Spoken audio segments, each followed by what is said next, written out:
అమెరికాలో కొత్త political party రాబోతోందా? మూడో పార్టీకి అమెరికాలో స్థానం ఉందా?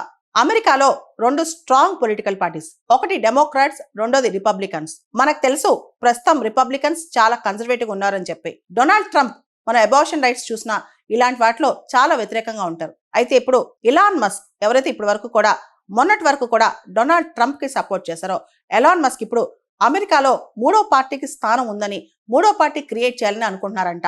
ఇప్పుడు ఆ ఊహాగానాలు చాలా ఎక్కువగా ఉన్నాయి. మనకు తెలుసు డొనాల్డ్ ట్రంప్ కి ఇలాన్ మస్క్ కి అస్సలు పడట్లేదు. చాలా పెద్ద పెద్ద గొడవలో పెట్టుకుంటున్నారు. ఈ టైంలో ఎలాన్ మస్క్ ఒక కోరుకుందంట అమెరికాకి ప్రెసిడెంట్ అవుదామని. కానీ ప్రెసిడెంట్ అయ్యే అవకాశం ఆయనకు లేదు. ఎందుకంటే ఎలాన్ మస్క్ సౌత్ ఆఫ్రికాలో పుట్టారు. అమెరికాలో న్యాచురల్ బార్న్ సిటిజన్ కాదనమాట.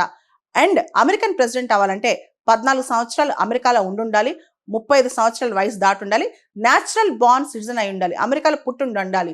కానీ ఎలాన్ మస్క్ సౌత్ ఆఫ్రికాలో పుట్టారు కాబట్టి ఎలాన్ మస్క్ అమెరికా ప్రెసిడెంట్ అవడానికి ప్రస్తుతం అయితే అమెరికా రాజ్యాంగం ప్రకారం అర్హత లేదు. అయితే ఎలాన్ మస్క్ కొత్త రాజకీయ పార్టీ అమెరికాలో ఫ్లోట్ చేయబోతున్నారా అంటే ఊహాగానాలని చెప్తున్నాయి. ఆయన కొత్త రాజకీయ పార్టీ వైపు అడుగులు వేస్తున్నారని. అయితే మరి ఎలాన్ మస్క్ ఎలా ప్రెసిడెంట్ అవుతారో చూడాలి మరి. ఎందుకంటే ప్రెసిడెంట్ అయ్యే అవకాశం మాత్రం అమెరికా న్యాచురల్ బార్న్ సిటిజన్ మాత్రమే ఉంది.